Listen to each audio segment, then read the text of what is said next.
For Pacifica Radio, December the 5th, 2024. I'm Scott Horton. This is Antiwar Radio.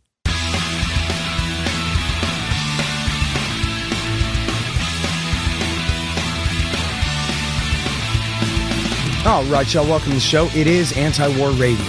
I'm your host, Scott Horton. I'm the editorial director of Antiwar.com, and I'm the author of the new book, Provoked: How Washington Started the New Cold War with Russia and the Catastrophe in Ukraine. You can find my full interview archive, more than 6,000 of them now, going back to 2003, at scotthorton.org and at youtube.com/Scott Horton Show, and all your favorite podcatchers and video sites and things out there. You can find it. And, of course, you can follow me on X, if you dare, at Scott Horton Show. All right. Welcoming back to the show, Antiwar.com's news editor and host of Antiwar News, Dave Decamp. How are you doing, Dave? I'm good, Scott. Thanks for having me. Very happy to have you here. What a busy week, and in the most horrible kinds of ways. Can you get us caught up on what is going on in the world, maybe starting with Syria, please? Yeah, well, the big news today is that the Syrian army announced that HTS, which is the Al-Qaeda offshoot led by al-Jawlani, who was the emir of Al-Qaeda in Syria, they have apparently taken the city of Hama after taking Aleppo in a pretty lightning offensive that they launched last Wednesday. And there's been reports of very heavy fighting on the ground, and they're making some pretty rapid gains here. So this comes after over a year of increased Israeli airstrikes on Syria, this war in Lebanon against Hezbollah, which is a main ally of Syria. And part of that war has been to hit the border crossings from Syria to Lebanon. And that was part of the reason why they increased all these airstrikes on Syria. So Syria was vulnerable because of that. And the HTS took advantage and they launched this big offensive. So this is pretty big. I mean, it seems like the war is back on. And then in the east, there's other fighting in the northeast. You have the Turkish-backed groups, the Syrian National Army, they call themselves. Turkey also backs HTS. There's reports that they got the word from Turkish intelligence to go ahead with this offensive. But then you have this other kind of faction that's fighting against the Kurds in the northeast. And then where the U.S. has actually been directly involved is in the eastern Deir ez-Zor province. The SDF, which is the Kurdish force that the U.S. backs, they just launched an offensive. It seems like that kind of died down, but they tried to capture some villages controlled by government forces, and the U.S. gave them artillery support and then some airstrikes. So, it's just back on, and the U.S. is looking to take advantage of this HTS takeover, Al-Qaeda takeover. Jake Sullivan says the U.S. is not going to cry over this, even though, again, this is an Al-Qaeda group taking over Aleppo, taking over this major city in Syria. Well, some people listening might just think, well, I don't know, Hezbollah versus Al-Qaeda, let them kill each other, and who cares, except that one of those groups knocked the towers down. The other one didn't. One of them is the enemy of the American people. The other is the enemy of the American government. Yeah, that's right. And again, Jawlani also, his past, he was also loyal to ISIS, to al-Baghdadi back in the day. Then they had their split in 2013. You hear, just go online and go to some Western news sources, some Qatari-funded news sources, and you're going to see this whole whitewashing campaign of who Jawlani is, of what HTS believes. They're saying that they want diversity now, but this is a guy, again, who founded the al-Nusra Front, which was Al-Qaeda in Syria, and then he made his public split in 2016, and he's fought against the other Al-Qaeda affiliate, Haras al-Din. So it's just totally, he's been whitewashed. Well, he fought against Americans in Iraq War II. He boasted that he was in Fallujah. Yeah, that's who this is. It's really something. I know you're aware of this PBS Frontline interview that they did with Jawlani back in 2021. And they also interviewed James Jeffrey at the time, who was Trump's special envoy to Syria. And in that interview, he says that he was in contact with Jawlani. They were sending messages back and forth.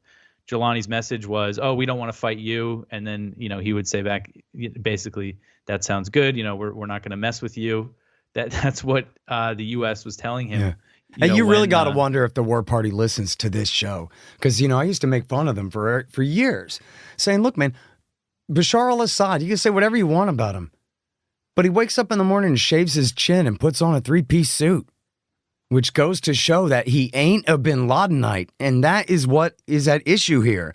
Jolani is. And that's the discrepancy for anyone who's not in on these wily schemes. This sounds completely crazy to even discuss.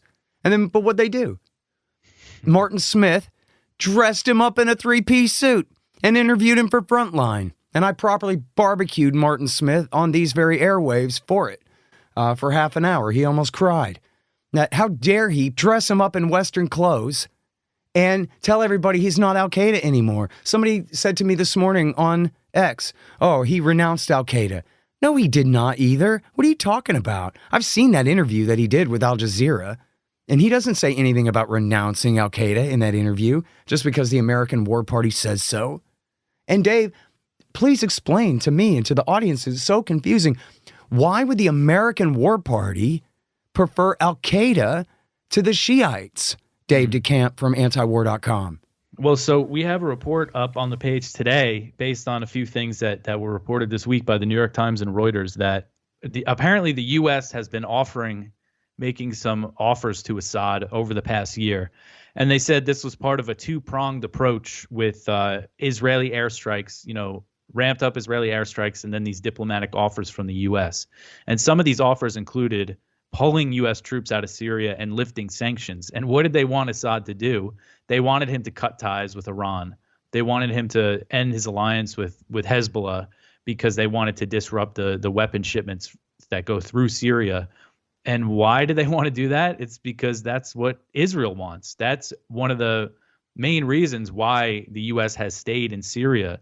Everybody goes back when Trump said he was going to pull out of Syria, and then he said he was going to stay to, secure the oil. Another reason why he said he was going to stay is because Israel asked him to stay. And this is more clear than ever right now with the just what's happened over the past year. The timing of this, there's the ceasefire in Lebanon, and then that's when they decide to go. And there's, what they call Syrian rebels. There is one report in the Times of Israel saying that, we have no problem with Israel. We love Israel. And there's also a former Israeli intelligence official saying that he's been in contact with these groups, that they want to open an Israeli embassy in Damascus. So the reason why the U.S. prefers these guys, these Al-Qaeda guys, to Assad and Iran is because that's who Israel prefers. Yeah. All right. So tell me, is this really real? These reports I saw of American A-10s strafing the Iraqi military and militias coming to help Assad against Al-Qaeda? Because that's high treason. So that was in the east where the Kurds are fighting. That was, according to, Al Monitor had a big write-up of this. It hasn't really been reported elsewhere. According to U.S. sources, what happened was the SDF, the Kurds in the east, went on an offensive against these villages some of them are controlled by these Arab tribes that are loyal to Assad, and there is some also just Syrian government forces there. There might also be some of the Shiite militias have a presence there as well. So they went on the offensive, and the U.S. was giving them artillery support. And then, according to this report, then a U.S. base came under a rocket attack, and then the A-10s came out and launched those strikes. So that's as far as I know, that's what happened, and it was against Syrian, actually the Syrian government forces. But it's amazing. Publicly, you see the U.S. military, U.S. Central Command, they put out this press release about these strikes, and they say, oh, we launched a self-defense strike in eastern Syria. There was an imminent threat to our base, and we launched a self-defense strike. But they were backing an offensive in eastern Syria, taking advantage of the Al-Qaeda offensive in the west. So as far as I understand, that's what happened. They haven't given any direct air support, actually, to HTS at this point, at least.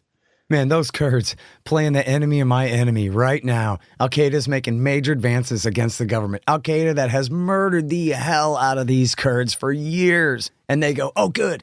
They've opened up an opportunity for us to also seize some land from the government. Not from Al-Qaeda. Not, oh, now they're vulnerable because they've turned their back to us as they go against the SAA.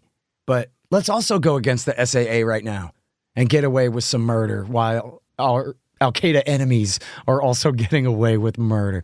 My goodness, they don't really think that far ahead, the YPG guys, I guess. This is Antiwar Radio. I'm Scott Horton. I'm talking with Dave Decamp about the absolute insane situation in Syria. And folks, if you go to my X account, at Scott Horton Show, if you page down a little bit, you'll see I posted a long thread of my entire Syria and Iraq War III chapter from my last book, Enough Already. It's all there for free for everybody to read. And it's explaining the background of why it is that what Dave Decamp is telling us now is not crazy and untrue. It's crazy and true. America's on the side of the bin Ladenites against the Shiites, as you heard him say, because that's what Israel wants. And of course, the roots of this are in Iraq War II. W. Bush moved Baghdad to Tehran's side of the ledger. And they're trying to make up for that. But the only way they can't send American GIs to Syria. So they send suicide bombers. They send the guys who were the bad guys in Iraq War II to be the moderate rebels in the war in Syria, just the same year, beginning in the same year, 2011. And this is the war that finally came to an end with the beginning of the Trump administration in 2017, where he called off CIA support for Al-Qaeda, and he finished bombing ISIS. And we've held a status quo up until this time with Al-Qaeda ensconced in this one province, the Idlib province, protected by the Turks. And, you know, we've been talking about this whole time, but I blame myself, Dave, for not saying, geez, they're going to launch a major offensive out of there at some point, right? Just like Hamas locked up in their pen. Like, these guys are not done. So we should have been predicting this all along. And I concede that I wasn't, but they certainly have had their own little mini Al-Qaeda state there. I certainly wasn't predicting that it was all going to end well. I don't know what I thought was going to happen, Dave, but that's why what sounds like maybe weird conspiracy stuff, it really is right. America's on the side of the Sunni insurgency against the Alawite dictatorship because they're friends with the Shiites in Iran and in Hezbollah. Mm-hmm. And people are getting killed like crazy right now, and you're telling me that they just seized Hama as well. Yeah. And, the Americans and the Israelis are celebrating. Yeah, or not crying about it, as Jake Sullivan put it. Jake Sullivan, who, sent that infamous email to Hillary Clinton in 2012 that Al-Qaeda is on our side in Syria, that was him. Mm-hmm. And everybody can read that at the WikiLeaks. It's AQ is on our side. There's a space between the A and the Q if you want to Google the exact quote there. It'll come right up for you, folks. Mm-hmm. And it's Jake Sullivan, the current national security advisor. Some would argue the presumptive president of the United States right now calling these shots. He and Blinken, I guess, are the committee of two that decide whatever Biden's going to do. And that's their attitude. And, in my book, folks, I'm not that much of a writer. Really what I do is I just assemble quote after quote after quote after quote of these guys saying, yeah, it's treason, all right, but we're doing it because that's what Israel wants. And they hate the Shiites more, so I guess we do too. September 11th and Iraq War II notwithstanding. It's all good. As long as Osama's dead, then I guess it's perfectly okay for John Brennan and his heirs to direct bin Laden's legions. That's the world that we live in. It's nuts, but it's true. Here's another one. Amnesty International has accused Israel of committing genocide in the Gaza Strip. Dave Decamp, is that correct? Yeah, that's right. This report just came out from Amnesty International, which is, one of the biggest human rights groups in the world. And this isn't just like a little press release that they put out. The full report is nearly 300 pages long. It's very kind of meticulous research, and they really documented a lot of the Israeli war crimes and the evidence of genocide here. So, this is, you see that the U.S. government likes to use Amnesty International and these other groups like Human Rights Watch if they're ever going after, a government that the U.S. has in its crosshairs. But I'm sure we're going to see. They haven't had the State Department press conference today, but I'm sure we're going to see them, deny again that it's genocide like they have all along, and twist themselves into knots to justify continuing to arm Israel and continuing the weapon shipments. The things that they've justified over this past year, it's just, I don't know how these people sleep at night, but hopefully this adds some kind of pressure. With Trump coming in and this team of Zionists that he's assembled, they're not going to care about this Amnesty International report. But I don't know. Hopefully this does something at least to move the needle, because it's every day. I mean, with everything that's been going on, all the escalations in Ukraine, now the situation in Syria, Lebanon, the situation in Gaza has just gone completely under the radar, but it's still every day. Dozens of people are being slaughtered. They're bombing these tent camps. They're starving people to death. The aid levels are at their lowest level yet. And it just goes on every day, kind of out of sight at this point. Hang on just 1 second for me here. You guys, I'm so proud to announce the publication of the Libertarian Institute's 14th book. It's Israel, winner of the 2003 Iraq Oil War, Undue Influence, Deceptions, and the Neocon Energy Agenda by Gary Vogler, former senior oil consultant and deputy senior oil advisor for U.S. forces during Iraq War II. Remember how I wrote in Enough Already about how Ahmed Chalabi sold the neoconservatives on a plan to rebuild the old British oil pipeline from Mosul and Kirkuk, Iraq, to Haifa, Israel, if they would only get the United States to overthrow Saddam Hussein for him? And how they bought it because they are as dumb as they are corrupt? Well, Gary was there. As senior civilian consultant to the DoD and Iraqi oil ministry, he had a unique window and experience witnessing the Pentagon neocons and their machinations on behalf of Israel before and during that war. And it turns out that even though they did not get their pipeline, as Vogler demonstrates, the neocons and their Likudnik bosses figured out an effective plan B anyway. You are going to love Israel, winner of the 2003 Iraq Oil War by Gary Vogler, available everywhere. Check it out along with our other great books at libertarianinstitute.org/books. Hey, y'all, let me tell you about Robertson Roberts Brokerage, Inc. Nobody trusts the U.S. dollar anymore. Foreign governments are stocking up on gold instead of $100 bills. One, they know they need to, and two, that means you need to too. Interest rates are up, but for some reason not much for savings accounts. Park your money there and watch Uncle Joe Biden just counterfeit its value away. You can see how the Fed is afraid to raise rates to beat inflation for fear of popping the current bubbles, at least before the election. So more inflation it will continue to be. Gold is your shield against monetary and price inflation, just like it always has been. Now, Tim Fry and the guys over at Robertson Roberts are recommending gold over silver since the world's almost 200 governments are putting their own pressure on the price, which should help everyone else who makes similar calls on their own. Of course, Robertson Roberts can help you with platinum, palladium, and silver, as well as gold. Don't let the Fed and the war party inflate all your savings away. Look up Robertson Roberts at rrbi.co. That's rrbi.co. The number 3 headline on Antiwar.com this morning is that Ben-Gvir says that Netanyahu told him he is, quote, open to the possibility of expelling the Palestinians from the Gaza Strip, as though that's not what they're already in the middle of doing. Mm-hmm. But yeah, you look at the situation on the ground, it's very clear that they're focused right now on getting them out of North Gaza. They have settlers have actually been going into Gaza and scouting locations. The IDF soldiers have helped some of them come in. This is something I think settlements could start popping up there a lot sooner than we might think. Because there's all these areas where the IDF is working to bulldoze and destroy every building. There was a report from Drop Site News. It's this Palestinian journalist, Yunus Tirawi. He's a great follow on Twitter. He basically just follows the social media of IDF soldiers and reports on what the things that they post. Mm-hmm. They post themselves blowing up buildings, all this sick stuff, wearing women's clothing, of these women who've been displaced, and just really sick stuff. And there's a documentary, by the way, a relatively new documentary produced by Al Jazeera. Of course, we know they're going to be on Al-Qaeda's side in Syria, but they did a pretty decent documentary about this that's essentially just made of footage that the Israeli military filmed of themselves and each other committing these war crimes. Mm-hmm.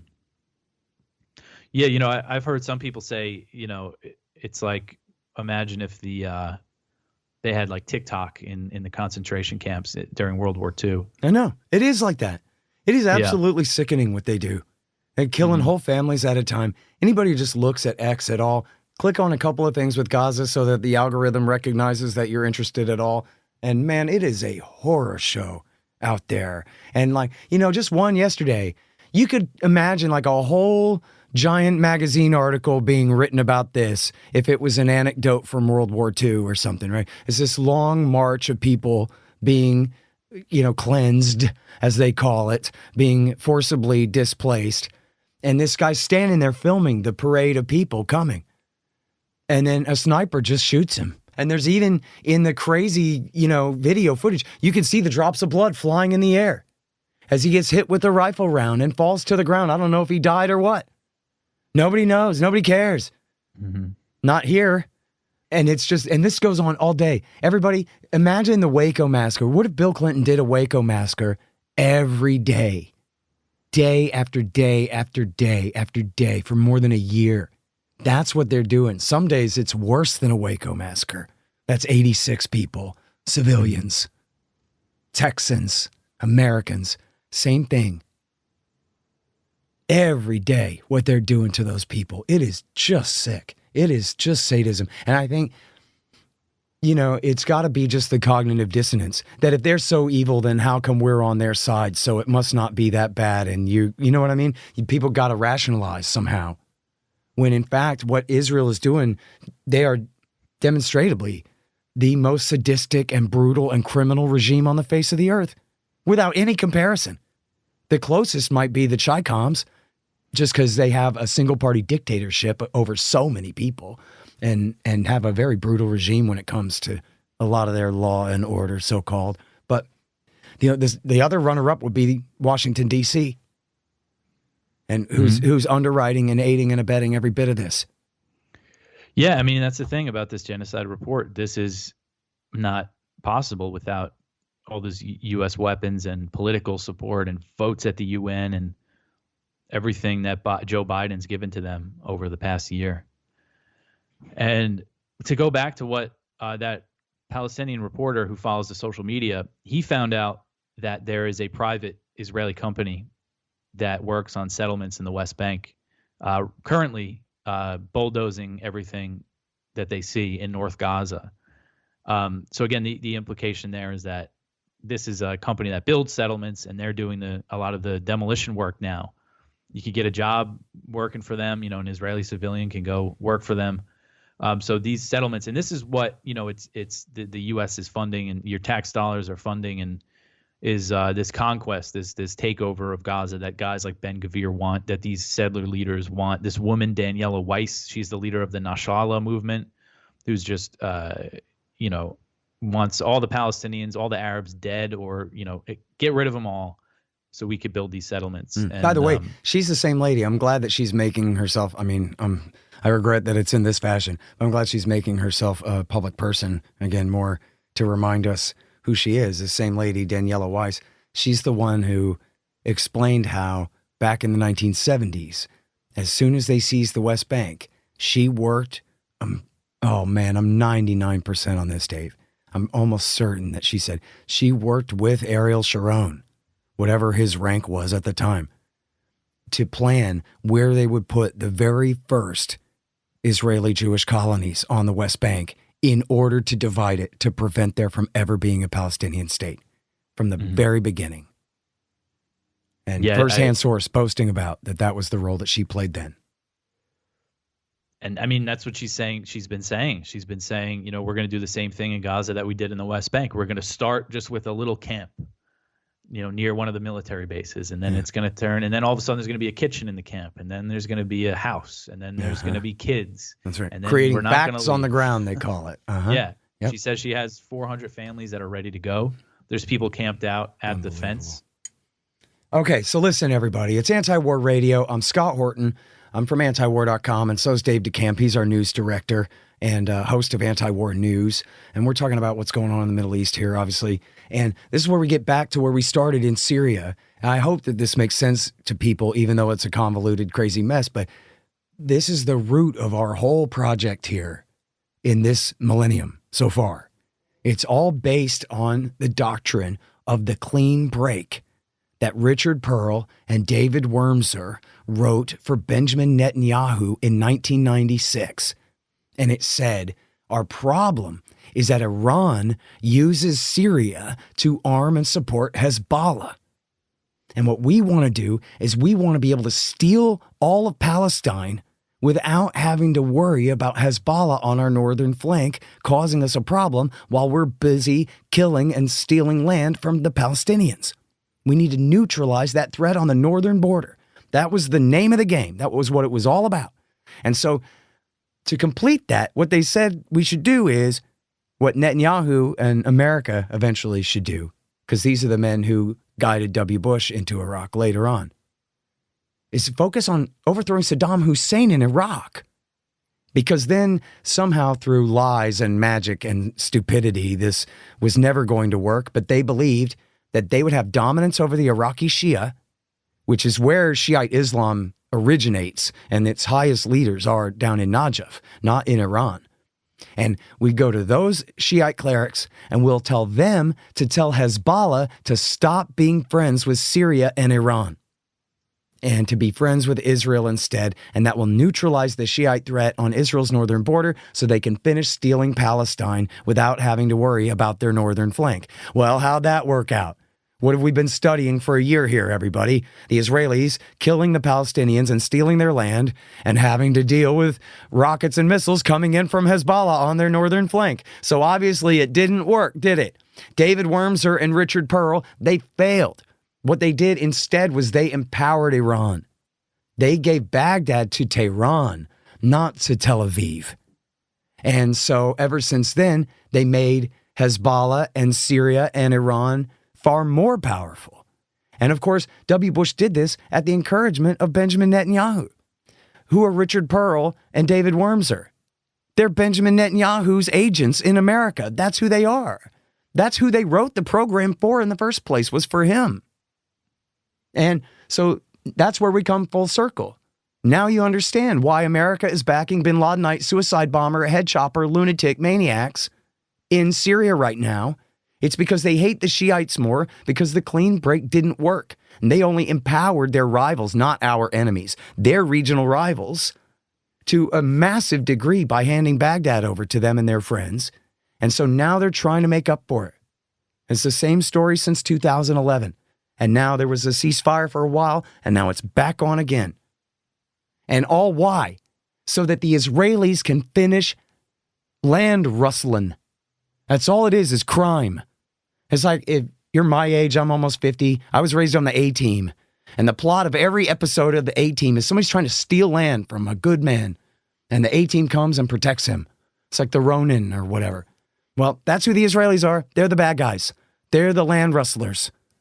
And that's who we're aiding and abetting. And that's why America is back on the side of the bin Ladenites. So that Israel can get away with bloody murder and theft. Sorry.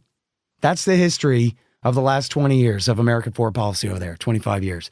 That's what's going on, folks. And when you look at antiwar.com and you read those headlines and click those articles and read those articles and say, I don't get it. That's it. That explains it.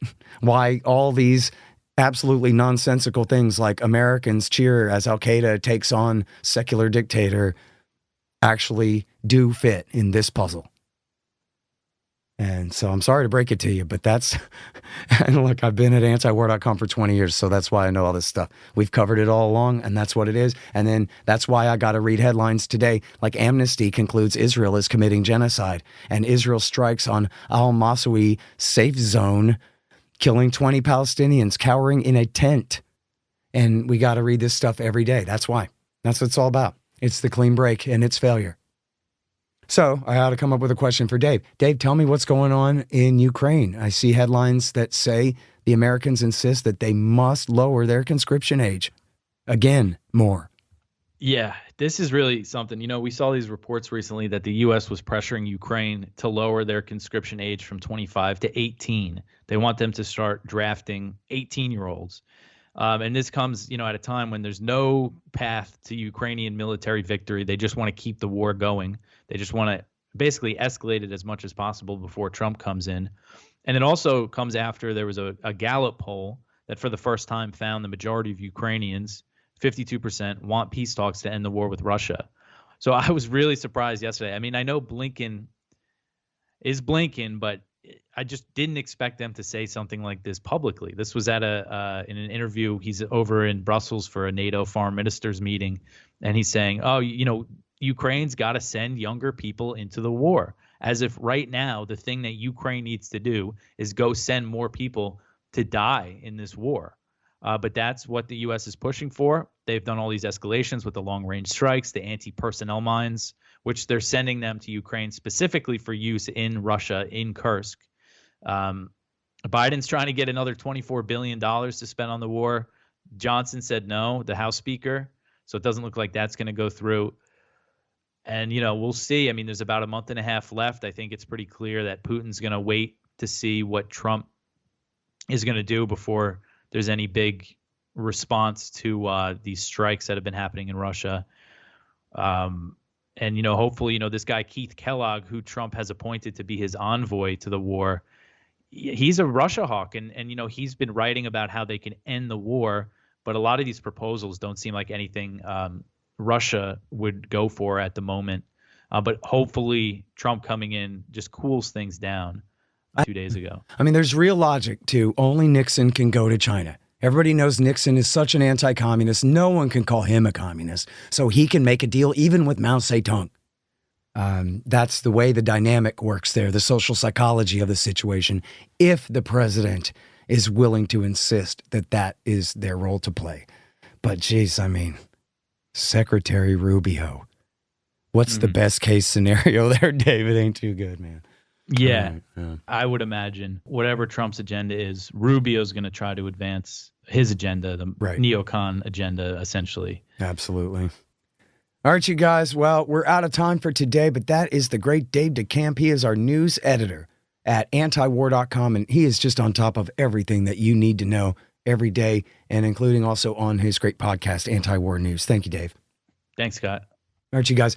That's Anti-War Radio for today. I'm your host, Scott Horton. I'm the editorial director over at Antiwar.com, and I'm the author of the new book, Provoked: How Washington Started the New Cold War with Russia and the Catastrophe in Ukraine. Find my full interview archive at scotthorton.org, and I am here every Thursday from 2:30 to 3 on 90.7 KPFK in LA.